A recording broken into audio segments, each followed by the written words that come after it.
कैसे हो आप लोग। उम्मीद करता हूँ आप और आपका परिवार बेहतर और बढ़िया होगा और सीटेट की आपकी काफ़ी अच्छी तैयारी चलती होगी। तो शुरू करते हैं आज की क्लास। आज का टॉपिक रहेगा सीडीपी और सीडीपी से कितने क्वेश्चन देखेंगे। सीडीपी से 30 क्वेश्चन देखेंगे जो कि मोस्ट इम्पोर्टेंट क्वेश्चन है। तो वीडियो को फुल वॉच करना है। शुरू करते हैं आज की क्लास। आज का सेशन पहला प्रश्न दिया है, ये अवधारणा है कि बच्चों के आचरण को प्रबलीकरण और दंडों द्वारा परिवर्तित किया जा सकता है। इस विचार पर आधारित कि प्राथमिक रूप से विकास किससे प्रभावित होता है। देखिए, पेडागोजी का अपना एक रोल होता है। सीटेट को पास करने के लिए आपको 30 अंक तो देखने को मिलेंगे ही मिलेंगे, जिसमें कि 15 अंक आपको पेडागोजी से मिल जाएंगे और 15 आपको वैसे मिलेंगे। ठीक है, तो 15 नंबरों की तैयारी के लिए बहुत अच्छे से पेडागोजी को पढ़ना पड़ेगा, जो आपके आईक्यू लेवल माइंड को चेक करेगा।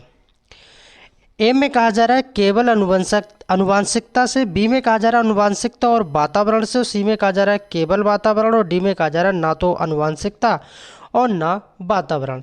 तो इसका सही आंसर हो जाएगा केवल वातावरण। एनवायरनमेंट को ये करेगा कि बच्चों के आचरण और प्रबलीकरण द्वारा दंडों द्वारा प्रभावित किया जा सकता है। तो किससे? केवल एनवायरनमेंट यानी वातावरण से। सी इसका सही आंसर हो जाएगा।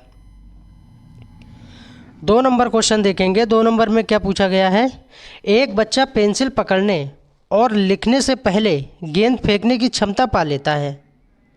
देखिए, एक बच्चा है छोटा सा जो पेंसिल पकड़ने और लिखने से पहले वो गेंद फेंकने की क्षमता पा लेता है। ये स्थिति विकास के किस सिद्धांत की ओर इशारा करती है। अब सिद्धांत पूछा है, शीर्षगामी सिद्धांत, अधोगामी सिद्धांत, विकास क्रम की एकरूपता या एकीकरण का सिद्धांत। तो किस सिद्धांत की बात हो रही है? अधोगामी सिद्धांत की यहाँ पर बात हो रही है। बी इसका राइट आंसर हो जाएगा। 3 नंबर क्वेश्चन देखेंगे, गत्यात्मक और संज्ञानात्मक विकास डॉट डॉट होते हैं। किसकी बात हो रही है? गत्यात्मक और संज्ञानात्मक विकास डॉट डॉट होते हैं बाल्यावस्था तक, किशोरावस्था तक या वयस्कावस्था तक या संपूर्ण जीवन काल के दौरान। तो कब तक होते हैं? संपूर्ण जीवन काल के दौरान। डी इसका राइट आंसर हो जाएगा। और सभी भाई बहनों से मेरा अनुरोध है, वीडियो अगर अच्छी लग रही है तो वीडियो को लाइक करें एंड चैनल को सब्सक्राइब करें। 4 नंबर क्वेश्चन देखेंगे, बच्चों के प्राथमिक सामाजिकरण के लिए निम्न में से कौन सी संस्था जिम्मेदार है। किसकी बात हो रही है? प्राइमरी लेवल की बात हो रही है। प्राथमिक सामाजिकरण की बात हो रही है। प्राथमिक सामाजिकरण के लिए समुदाय, परिवार, विद्यालय या धर्म। तो कौन जिम्मेदार होता है? अधिकतर लोगों को इसका आंसर पता ही होगा। फैमिली यानी परिवार जिम्मेदार होता है बच्चों के प्राथमिक सामाजिकरण के लिए, क्योंकि कहा जाता है कि बच्चों की जो प्रथम पाठशाला होती है वो क्या होता है? परिवार होता है। परिवार से ही बच्चा सब कुछ सीख के जाता है और उसके बाद में वो एजुकेशन के लिए स्कूल में एंट्री करता है। 5 नंबर क्वेश्चन देखेंगे, भाषा एवं चिंतन के संदर्भ में जीन पियाजे के अनुसार इनमें से कौन सा कथन सही है। किसकी बात हो रही है? जीन पियाजे महोदय और वाइगोस्की और कोहलबर्ग, इनसे अच्छा खासे क्वेश्चन पूछे जाते हैं सीटेट में। चिंतन भाषा का निर्धारण करता है। वाइगोस्की के अनुसार भाषा चिंतन का निर्धारण करती है। भाषा और चिंतन दोनों स्वतंत्र प्रक्रिया हैं। भाषा और चिंतन दोनों आंतरिक प्रक्रियाएं हैं। तो 5 का सही आंसर हो जाएगा चिंतन भाषा का निर्धारण करता है, जबकि ये बात गलत है कि भाषा चिंतन का निर्धारण नहीं कर सकती। भाषा और चिंतन दोनों स्वतंत्र भी नहीं हो सकते। भाषा चिंतन आंतरिक प्रक्रिया है। तो ए इसका सही आंसर हो जाएगा।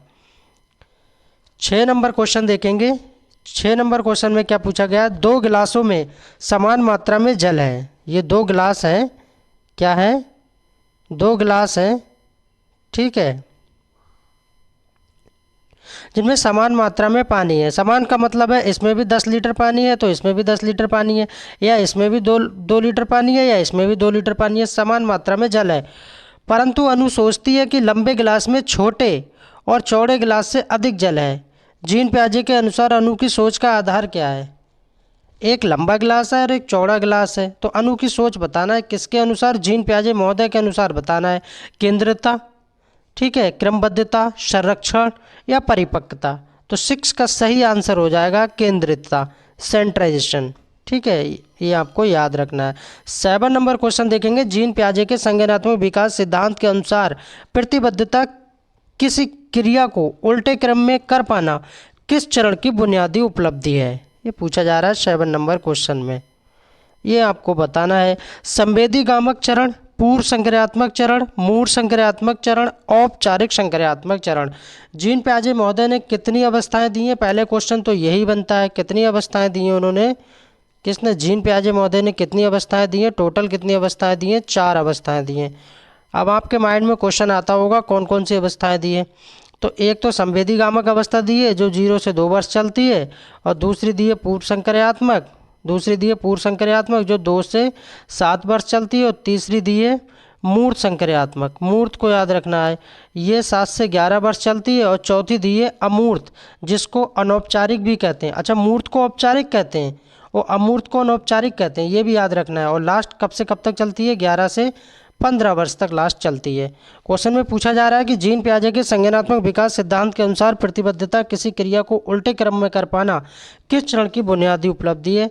क्या एज रहती है बच्चे की जब ये ऐसे काम करता है? तो 7 का सही आंसर हो जाएगा मूर्त संक्रियात्मक अवस्था। अमूर्त मैंने बताया 7 से 11 वर्ष के बीच में है, जीन पियाजे की तीसरी अवस्था है, तो सी इसका सही आंसर हो जाएगा। 8 नंबर क्वेश्चन देखेंगे, इसमें क्या पूछा है? एक गणित की अध्यापिका है, उच्चतर कौशल पूर्व छात्रों को अपने सहपाठियों की सहायता और मार्गदर्शन करवाती है, वह की सैद्धांतिक कार्य गठन का उपयोग करने का प्रयास कर रही है। लेव वाइगोस्की का सामाजिक संरचनावाद है, या बी एफ स्किनर का क्रिया प्रतिशोध सिद्धांत है, या जीरोम ब्रूनर का रचनावाद है, या जीन पियाजे के संज्ञानात्मक में विकास का सिद्धांत है? तो 8 का सही आंसर हो जाएगा लेव वाइगोस्की महोदय के अनुसार है। लेव वाइगोस्की का सामाजिक संरचनावाद का सिद्धांत के अनुसार ये कार्य हो रहा है, ये इसका सही आंसर हो जाएगा। और एक कड़वी सच्चाई है, आप लोग जान लीजिए, क्योंकि सीटेट जिस तरह से पहले क्वेश्चन पूछता था, सीटेट जो पहले क्वेश्चन पूछता था तो बहुत इजी नहीं, मतलब नॉर्मल क्वेश्चन पूछ लेता था कि जैसे कि मैंने ऊपर बताया सिंपली कि जीन पियाजे महोदय की आप दूसरी स्टेज बताइए, सेकंड आए, तो आप तुरंत ही बता देंगे कि जीन पियाजे की सेकंड अवस्था की बात की जा रही है जो पूर्व संक्रियात्मक है और 2 से 7 चलती है। तो इस तरह के क्वेश्चन पूछे जाते थे। लेकिन अब 22 और 23 में सीटेट ने अपना पूरा ट्रेंड ही बदल दिया है। क्वेश्चन को इतना लेंथी, इतना डीपली पूछ रहा है कि आपको तैयारी भी तगड़ी करना पड़ेगी, क्योंकि क्वेश्चन पूछ तो लेव वाइगोस्की से रहा है, ठीक है, लेव वाइगोस्की से पूछ रहा है, गेस्टाल्टवादियों से पूछ रहा है, ऐसे क्वेश्चन तो पूछ रहा है, वाइगोस्की से ही पूछेगा, लेकिन क्वेश्चन को इतना डीपली पूछ रहा है कि आपको जो है अच्छा खासा पढ़ना पड़ेगा। जैसे कि ऊपर क्वेश्चन देखा, 9 नंबर क्वेश्चन देखते हैं, लेव वाइगोस्की द्वारा दिए गए बच्चों के विकास का सिद्धांत किस पर आधारित है? अब इस क्वेश्चन में पूछा जा रहा है तो किस पे है? भाषा और संस्कृति की बात करते हैं लेव वाइगोस्की, भाषा और संस्कृति की बात करते हैं लेव वाइगोस्की। और जीन पियाजे किसकी करते हैं? अभी पढ़ेंगे जीन पियाजे के बारे में। 10 नंबर क्वेश्चन देखेंगे, जेंडर एक डॉट डॉट अवधारणा है। देखिए कुछ क्वेश्चन ऐसे भी मिल जाते हैं जो कि थोड़े से सामान्य रूप से हैं, ये नॉर्मल क्वेश्चनों की कंडीशन में आते हैं। जेंडर एक डॉट डॉट क्या है, इस टाइप के भी क्वेश्चन आते हैं। मनोवैज्ञानिक, जैविक, सामाजिक, शारीरिक। तो जेंडर क्या है? जेंडर के बारे में कहा जा रहा है तो यहाँ पर क्या आ जाएगा? सामाजिक आ जाएगा। जेंडर एक सामाजिक अवधारणा है। 11 नंबर क्वेश्चन देखेंगे, 11 नंबर में क्या कहा जा रहा है? नीता सभी प्रकार के जानवरों, पौधे, धातुओं और खनिजों की पहचान और वर्गीकरण कर सकती है। हार्वर्ड गार्डनर के बहुबुद्धि सिद्धांत। अब देखो इसमें पूछ लिया, अब इसमें सीधे सीधे नहीं पूछा है कि बहुबुद्धि सिद्धांत किसने दिया था, तो हार्वर्ड गार्डनर ने दिया था। अब इसमें ही पूछ लिया कि बहुबुद्धि सिद्धांत किसने दिया, हार्वर्ड गार्डनर ने दिया, लेकिन क्वेश्चन में कुछ और पूछा जा रहा है ना। वर्गीकरण कर सकती है, और हार्वर्ड गार्डनर के बहुबुद्धि सिद्धांत के अनुसार वह कौन सी बुद्धि का प्रदर्शन कर रही है। अब जो उन्होंने बुद्धि दी है हार्वर्ड गार्डनर ने, क्योंकि बहुबुद्धि सिद्धांत दिया है इन्होंने, उस बुद्धि को अगर आपने डिटेल से पढ़ा होगा तो आप आराम से इसको कर पाएंगे। तो 11 का सही आंसर हो जाएगा, प्रकृतिवादी बुद्धि की बात हो रही है। किसकी बात हो रही है? प्रकृतिवादी बुद्धि की बात हो रही है। बी इसका सही आंसर हो जाएगा। 12 नंबर क्वेश्चन देखेंगे, इसमें क्या पूछा जा रहा है? 12 नंबर में, कक्षा में व्यक्ति भिन्नताओं को संभालने हेतु एक प्राथमिक शिक्षा को निम्न में से क्या करना चाहिए? कक्षा में व्यक्ति भिन्नताओं को संभालने हेतु एक प्राथमिक शिक्षा को क्या करना चाहिए? कक्षा में सबके लिए कड़ी नियम बनाने चाहिए और उनकी अवज्ञा करने वाले बच्चों को दंडित करना चाहिए। प्राथमिक स्तर पर पेपर पेंसिल आधारित मानव परीक्षण का उपयोग करना चाहिए। सभी के लिए समान पाठ्यक्रम और अधिगम गति निर्धारित करनी चाहिए। और डी में कहा जा रहा है विद्यार्थियों को अधिगम के विविध अवसर प्रदान करने चाहिए। अच्छा, अवसर कैसा पॉजिटिव वर्ड है, इसको भी ध्यान रखना है। ठीक है, जब पॉजिटिव की बात की जाए तो आपको पॉजिटिव ही लेना है। तो डी इसका सही आंसर हो जाएगा, अवसर प्रदान करना। 13 नंबर क्वेश्चन देखेंगे। 13 नंबर में क्या है, 8 वर्षीय रोहित, एक 8 साल का लड़का है जिसका नाम है रोहित। 8 वर्षीय रोहित को लगता है कि चोरी करना गलत बात है, क्योंकि चोरी करने के व्यवहार की वजह से दूसरे लोग उसे निष्क्रमित कर देंगे। सही बात है, चोरी करना गलत बात है ना। समाज से निकाल देंगे, माँ बाप की डांट पड़ेगी, पिटाई पड़ेगी, सजा भी होगी। लॉरेंस कोहलबर्ग द्वारा दिए गए नैतिक विकास के सिद्धांत के अनुसार किस चरण को प्रदर्शित करता है। अब देखो यहाँ पर फिर से वही बात पूछ ली कि लॉरेंस कोहलबर्ग ने कौन सा सिद्धांत दिया था। नैतिक विकास के सिद्धांत को किसने दिया था, लॉरेंस कोहलबर्ग ने। अब उनके जो सिद्धांत दिए हैं, उनके जो चरण हैं, उसके हिसाब से यहाँ क्वेश्चन पूछा गया है। तो अच्छा लड़का अच्छी लड़की उन्मुखीकरण ए में कहा जा रहा है। बी में कहा जा रहा है दंड और आज्ञाकारिता उन्मुखीकरण। और सी में कहा जा रहा है सामाजिक व्यवस्था उन्मुखीकरण। और डी में कहा जा रहा है सार्वभौमिक नैतिक सिद्धांत। तो 13 का सही आंसर हो जाएगा अच्छा लड़का अच्छी लड़की उन्मुखीकरण। ये इसका सही आंसर हो जाएगा 13 का। और वीडियो अच्छी लग रही तो सभी भाई बहन प्लीज़ वीडियो को लाइक कर दें एंड कमेंट करके अपना सुझाव हम तक ज़रूर पहुँचाएँ एंड चैनल को सब्सक्राइब कर लें। 14 नंबर क्वेश्चन है, बच्चों द्वारा पूरे वर्ष के दौरान किए गए विभिन्न कार्यों का संग्रहण। पूरी साल की बात हो रही है, पूरे वर्ष की बात हो रही है, पूरे वर्ष की बात हो रही है, यहाँ पर पूरे वर्ष का डाटा की बात हो रही है। उसके प्रदर्शन का रिकॉर्ड रखना क्या कहलाता है। ये क्वेश्चन बहुत बार सीटेट में पूछा हुआ क्वेश्चन है और अच्छा क्वेश्चन है। कुछ क्वेश्चन ऐसे आपको देखने को मिल जाएंगे तो ये किसके अंतर्गत आ जाते हैं, पोर्टफोलियो में डाटा रखा जाता है। मैंने डिटेल में भी पढ़ा दिया है। पोर्टफोलियो में क्या रखा जाता है, बच्चों का डाटा होता है जो कि पूरे साल का लेखा जोखा बताता है। तो डी इसका सही आंसर हो जाएगा। 15 नंबर क्वेश्चन देखेंगे, एक प्रगतिशील स्कूल में दी गई शिक्षा बच्चों को डॉट डॉट बनाती है। प्रगतिशील स्कूल की बात हो रही है, किसकी बात हो रही है, प्रगतिशील स्कूल की बात हो रही है कि जो शिक्षा दी जाती है वो क्या बनाती है, सक्रिय अन्वेषक बनाती है, सक्रिय अनुयायी बना देती है, या निष्क्रिय अनुयायी बना देती है, निष्क्रिय अन्वेषक बना देती है। अगर आप गौर से देखेंगे तो दोनों ये निष्क्रिय हैं, तो दोनों ही हटा दो। निष्क्रिय नहीं लेना, निष्क्रिय का मतलब क्या होता है, नेगेटिव में ले जा रहा है, हमको पॉजिटिव ले जाना है। पॉजिटिव में ये दोनों हैं, ए और बी, तो क्या हो जाएगा, 15 का सही और बढ़िया आंसर हो जाएगा सक्रिय यानी पॉजिटिव अन्वेषक हो जाएगा। ए इसका सही आंसर हो जाएगा। 16 नंबर देखेंगे, प्रवाह विस्तारीकरण और लचीलापन निम्न में से किसके लक्षण हैं। यहाँ पर बात कर दी है प्रवाह की, किसकी बात कर दी है, प्रवाह विस्तारीकरण और लचीलापन, ये किसके लक्षण हैं, आत्म केंद्रीकरण, बाह्य अभिप्रेरणा, सृजनात्मकता और कार्यात्मक अटलता। तो ये किसके हैं, क्रिएटिविटी के हैं, यानी क्रिएटिविटी मतलब सृजनात्मकता के हैं। कुछ वर्ड आपको ऐसे मिलेंगे जो आप हिंदी देख के समझ जाएंगे और कुछ ऐसे मिलेंगे जो कि आपको इंग्लिश में समझना ही पड़ेगा। तो इंग्लिश और हिंदी दोनों में देख के रहेंगे तो ज़्यादा अच्छा होगा। कुछ वर्ड ऐसे होते हैं, शारीरिक चुनौती अनुभव करने वाले विद्यार्थियों के समावेशन हेतु क्या जरूरी है। शारीरिक चुनौती अनुभव वालों के बारे में पूछा जा रहा है। मानकीकृत पाठ्यक्रम, आधारभूत अभिगम्यता, अधिकारियों का स्तर, दृष्टिकोण, विशेष स्कूलों में स्थापना। तो इसका सही आंसर हो जाएगा आधारभूत अभिगम्यता।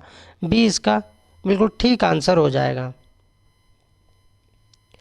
18 नंबर क्वेश्चन देखेंगे, पठन वैकल्य, यहाँ पर पठान नहीं होगा, पठन वैकल्य होगा। क्या होगा, पठन वैकल्य होगा, ये गलत है। पठन वैकल्य को निम्न में से किस वर्ग में सम्मिलित किया जाता है।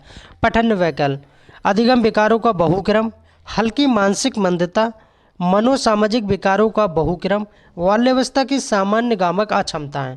तो 18 का सही आंसर हो जाएगा अधिगम विकारों का बहुक्रम। 19 नंबर क्वेश्चन देखेंगे, निम्न में से कौन सा समावेशी अध्यापन का सिद्धांत नहीं है, क्योंकि नहीं में पूछा जा रहा है। अच्छा, समावेशी से तो क्वेश्चन बनता ही बनता है, समावेशी पे भी मैंने डिटेल में वीडियो डाल दी है। अगर आपने समावेशी शिक्षा को नहीं पढ़ा है तो प्लीज़ आइए चैनल पे, और आपका मोस्ट वेलकम, और वीडियो को फुल वॉच करके अपने डाउट सारे क्लियर कीजिए। 19 नंबर क्वेश्चन देखते हैं, इसमें भी पूछा गया है कि समता, पृथकीकरण और नमीकरण, विभिन्नताओं के अनुसार तंत्र अनुकूलन या व्यक्तिगत विभिन्नताओं को अपनाना। तो क्या हो जाएगा सही आंसर, पृथकीकरण और नमीकरण समावेशी अध्यापन का सिद्धांत नहीं है, क्योंकि नहीं में पूछा जा रहा है। बाकी समता तो है ही, विभिन्नताओं के अनुसार तंत्र अनुकूलन भी है, व्यक्तिगत विभिन्नताओं को अपनाना भी जरूरी है। 20 नंबर क्वेश्चन देखेंगे। कोविड-19 महामारी में तालाबंदी के दौरान बिना किसी के बढ़ावा दिए ही रोहिणी अपनी बड़ी बहन के पास मौजूद कहानियों की पुस्तकों को पढ़ना पसंद करती है। रोहिणी ये क्या है?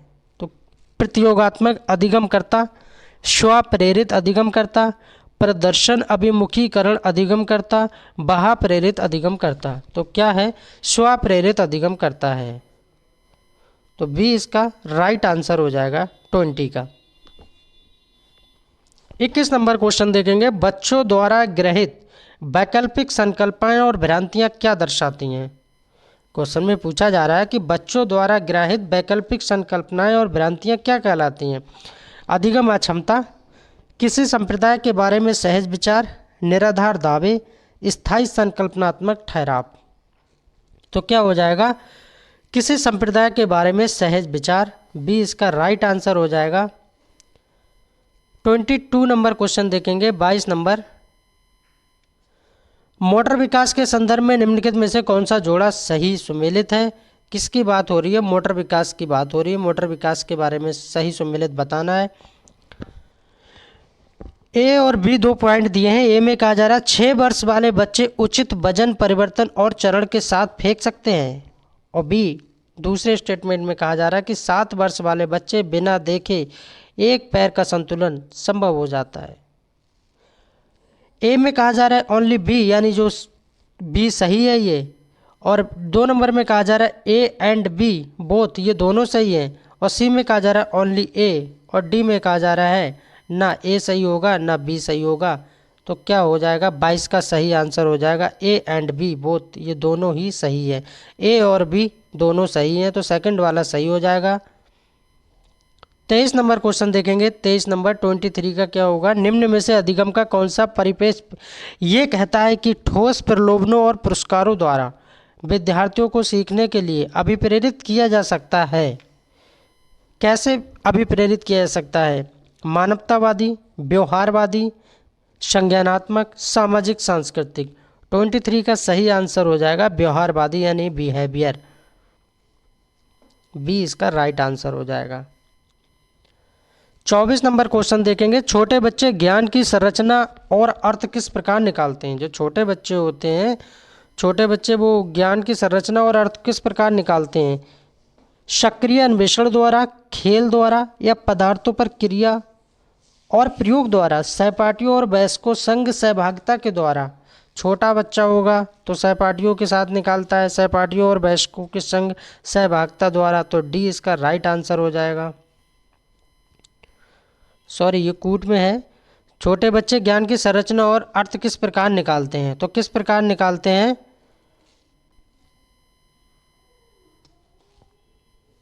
तो इसका डी सही हो जाएगा। ए बी सी डी सभी के द्वारा, यानी कि सक्रिय अन्वेषक द्वारा, ठीक है, खेल द्वारा, ठीक है, पदार्थ पर क्रिया और प्रयोग द्वारा, और सहपाठियों और वयस्कों के संग सहभागिता द्वारा। तो ए बी और सी और डी ये सारे के सारे सही हो जाएंगे। तो डी इसका सही आंसर हो जाएगा। नेक्स्ट देखते हैं 25 नंबर देखते हैं। अनीता ने रश्मि का कलम ले लिया। अनीता ने रश्मि का कलम ले लिया और प्रतिरोध में रश्मि ने अनीता का भोजन खा लिया। अनीता ने रश्मि का कलम ले लिया, ठीक है, और फिर उसके जवाब में उसने रश्मि ने भोजन खा लिया। पूजा, ये तीसरी लड़की है पूजा, ये सब देख रही थी, किंतु उसने अध्यापिका को सूचित नहीं किया। ये देखते हुए भी पूजा ने, जो टीचर थी वहाँ पर, उनको सूचित नहीं किया, क्योंकि दोनों ने एक दूसरे से अदला बदली की, सामान तो ले लिया। लॉरेंस कोहलबर्ग के अनुसार पूजा नैतिक विकास की कौन सी अवस्था पर है? ये पूछा जा रहा है क्वेश्चन में। लॉरेंस कोहलबर्ग के अनुसार अच्छा लड़का अच्छी लड़की उन्मुखीकरण, सामाजिक व्यवस्था बनाए रखना उन्मुखीकरण, दंड और आज्ञा पालन उन्मुखीकरण, यांत्रिक उद्देश्य और उन्मुखीकरण। यांत्रिक उद्देश्य और उन्मुखीकरण, डी इसका सही आंसर हो जाएगा। 26 नंबर क्वेश्चन देखेंगे। निम्नलिखित में से कौन सा कथन लेव वाइगोस्की, के बच्चों के बारे में विचार को सही प्रकार से दर्शाता है। किसकी बात हो रही है? लेव वाइगोस्की के बारे में बात हो रही है। लेव वाइगोस्की ने सुझाव दिया है कि बच्चों में बहुत सी क्षमताएं होती हैं जिनमें भी कार्य शामिल हैं जिन्हें बच्चे सहायता के साथ कर सकते हैं। और बी में कहा जा रहा है लेव वाइगोस्की बच्चों को एक कोरा कागज के रूप में देखते हैं। सी में कहा जा रहा है कि लेव वाइगोस्की ने प्रस्तावित किया है कि बच्चे वयस्कों की तुलना में मात्रात्मक रूप से कम सीखते हैं। और डी में कहा जा रहा है वाइगोस्की ने बच्चों की क्षमताओं को बहुत कम आंका है। तो 26 का सही आंसर हो जाएगा लेव वाइगोस्की ने सुझाव दिया है कि बच्चों में बहुत सी क्षमताएं होती हैं जिसमें भी कार्य शामिल होते हैं जिन्हें बच्चे सहायता के साथ कर सकते हैं। 27 नंबर क्वेश्चन देखेंगे। लेव वाइगोस्की निम्नलिखित में से किन कारकों को बच्चों के संज्ञानात्मक विकास के लिए महत्वपूर्ण मानते हैं? वाइगोस्की से बहुत क्वेश्चन पूछे जाते हैं। संस्कृति यानी कल्चर, भाषा यानी लैंग्वेज, स्कीमा का गठन व उनमें बदलाव, उद्दीपन प्रक्रिया, संबंधों का निर्माण। तो A and B, A and C, या डी एंड सी, या बी एंड डी। तो 27 का सही आंसर हो जाएगा ए एंड बी। क्या हो जाएगा? ए एंड बी वाला सही हो जाएगा, संस्कृति भी और भाषा भी। 28 नंबर क्वेश्चन देखेंगे। समकालीन सिद्धांत बुद्धि को किस प्रकार आधारित करते हैं? समकालीन सिद्धांत बुद्धि को किस प्रकार आधारित करते हैं?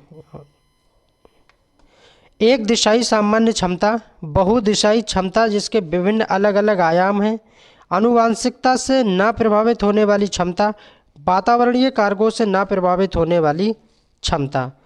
तो इसका 28 का सही आंसर हो जाएगा बहुदिवसीय क्षमता जिसके विभिन्न अलग अलग आयाम हैं। सेकंड वाला सही हो जाएगा। और इस वीडियो का सेकंड लास्ट क्वेश्चन देखेंगे। 29 नंबर, निम्न में से कौन सा कथन सही है? सही बताना है कि कौन सा कथन यहाँ पर सही है। प्रोजेक्ट प्रणाली के जन्मदाता किलपैट्रिक हैं, ये बात ठीक है। डाल्टन प्रणाली के जन्मदाता मिस हेलेन पार्कहर्स्ट है, ये भी बात ठीक है। पार्कहर्स्ट, ये भी बात ठीक है। किंडरगार्टन प्रणाली के जो जन्मदाता हैं वो फ्रोवेल है, ये भी ठीक है। तो आंसर क्या हो जाएगा? डी सही हो जाएगा। ये सभी ठीक है। और इस वीडियो का लास्ट क्वेश्चन देखेंगे। 30 नंबर, इनमें से स्मृति के आधार पर कौन से अंग हैं? स्मृति के आधार पर पहले पता होना चाहिए टोटल अंग कितने हैं। स्मृति के आधार पर टोटल अंग हैं 4। कितने हैं? 4। एक तो है सीखना, एक है पुनर्स्मरण करना, और एक है पहचान करना। 3 योग है, चौथा है आपका धारण करना। चौथा है धारण करना।